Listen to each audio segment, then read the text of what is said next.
Health system boards are approving eight-figure AI investments without a governance framework that tells them what they're actually approving. They're being given technology presentations. What they need are risk assessments. The difference between these two things will determine whether AI becomes a competitive advantage for their health system or their next public performance crisis. I'm Dr. Sarah Matt. This is a show for physician executives, technologists, and health system leaders working at the real edge of AI strategy. Today's episode is aimed at the board conversation. Specifically, what hospital boards are getting wrong about healthcare AI investment and what that means for every physician executive and clinical leader who's accountable for the downstream results of those decisions. So I want to be direct about the audience. If you're a CMO or CMIO, a CNIO, a CHIO, if you're a clinical leader, this episode gives you language for the board conversation you may need to initiate. So if you're on a health system board, this episode is a framework for the questions you should already be asking your executive team. Either way, the governance gaps at the board level are shaping your clinical reality. Let's talk about it. So the core argument here is one sentence. Health system boards are approving capital expenditures and enterprise software contracts, not governance structures. Those are not the same thing, and the difference matters enormously. Here's what board AI approval typically looks like.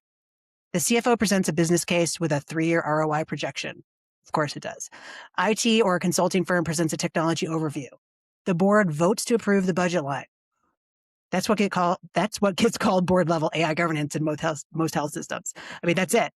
What's absent from that process is an actual governance framework that specifies who's clinically accountable for each AI deployment, what the criteria are for pausing or stopping a tool when a safety signal appears, how performance will be monitored after go live, and what the board will be told and when if something goes wrong.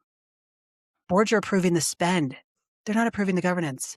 That gap means that when a deployment underperforms or causes harm, there's no board level framework that explains what was supposed to happen. So let me put that more concretely. I attended a board presentation for a large health systems AI investment proposal. It was well structured, 60-minute session. The CFO walked through the ROI model. The chief digital officer presented the vendor's capability demonstrations, and the CIO covered the integration timeline. 90 minutes of airtime. And not one slide covered who would be the named clinical accountability owner for the deployment, what performance data the board would receive and on what cadence, or what organizational authority existed to pause the deployment if a safety signal appeared post-launch. The board approved the investment. The governance framework that would have answered those questions did not exist, and no one on the board even asked for it. So this is not a story about a bad board. This is a story about a board that was given the information it was given and asked to make a decision with it. What the board was not told is that approving the spend without approving the governance structure isn't itself a governance failure. And most boards don't know what they don't know here. And again, it's new for most of them. There's also a fiduciary dimension worth naming directly. Board members have fiduciary responsibility to the institution. In traditional capital investment decisions, fiduciary responsibility means understanding the financial risk. In AI decisions, financial risk and clinical risk are inseparable, and most board members are not equipped to evaluate clinical risk. And that's not a criticism. It's a structural gap that requires physician executive input or other clinician executive input at the board level, not just at the operational level. So when a board approves an AI investment without a clinical executive's clinical risk assessment on the table, they're making a fiduciary decision with incomplete information. Now, the clinical executives who bring that assessment, they're not being difficult. They're fulfilling a gap in the board's decision-making capability. So 3 specific misconceptions at the board level are shaping AI investment decisions in ways that create operational and clinical risk downstream. And I want to name each one directly. The first misconception is our vendor is accountable for performance. So boards hear vendor performance guarantees at the business case stage. I mean, this is SLAs on uptime, right? What they don't hear is what those guarantees actually cover and what they explicitly do not cover. Now, most AI vendor performance guarantees cover system uptime, right? Technical specifications. They don't cover clinical outcomes. So when a deployment underperforms clinically, the vendor is within the contract terms, and the health system is holding the clinical accountability. And that's not a vendor betrayal. It's a construct in the contract. And most boards have never seen it explained to them very plainly. So, the board is approving the investment based on a vendor promise. Now, the vendor delivered on what the contract actually said, they would deliver. And the gap between what the board understood they were buying and what the contract actually specified is where the institutional risk lives. So a clinical executive who walks into a board presentation and says, I'd like to review the vendor's contract language on clinical accountability before this vote, is not slowing down a good decision. They're protecting the board from making an uninformed one. Now, the second misconception is that physician buy-in is a change management problem we can handle after launch. Insert whatever other clinicians you want there. The nurse buy-in is a change management, the PT, whatever it is. Boards see clinical staff resistance to AI tools as a communication and training problem, something to solve with education campaigns, shiny stickers, and workflow champions post-launch. What it actually is, in most cases, is a governance design signal. So clinical staff resist tools that were selected without their leadership having genuine authority in the process. So that resistance is not irrational. It's actually a rational response to being accountable for tools you did not have authority over. So when a clinician knows, a physician, for example, that the CMO's role in a procurement cycle was to validate a decision already made rather than to shape the decision, they trust the resulting tool less. Not because they're anti-technology, but because they know that clinical judgment was not structurally in the room when the tool was selected. Now, boards tend to treat physician, nurse, pharmacist, etc. resistance as a change management problem. And this will keep funding change management. And this will keep funding change management campaigns. Boards that treat physician resistance as a change management problem will keep funding change management campaigns and keep getting the same result. The structural fix is not better communication about the tool. The structural fix is genuine clinical authority in the selection process. The third misconception is our AI governance committee handles governance. First of all, that's hilarious. Most health systems have stood up maybe an AI governance committee in response to institutional pressure to have a governance structure. That's a reasonable response to real pressure. But committees are not governance. A committee that meets quarterly to review vendor performance reports, that's not the same thing as named clinical accountability, defined stopping criteria, and explicit authority to halt a deployment, for example. A committee can recommend, a committee can advise, a committee cannot by its nature act with the speed that a clinical safety signal sometimes requires. So boards that equate committee existence with governance adequacy are significantly underestimating their institutional risk. So the question to ask is not, do we have a committee? Heaven help me. The question is, who has the named authority to stop a deployment if a safety signal appears? And can they act without calling a committee meeting first? So what boards should actually be asking their executive teams? There's 6 questions. So if your board asks these before every AI investment approval, the quality of AI governance in your health system would improve immediately. So I'm going to give them to you in the order I think they matter most.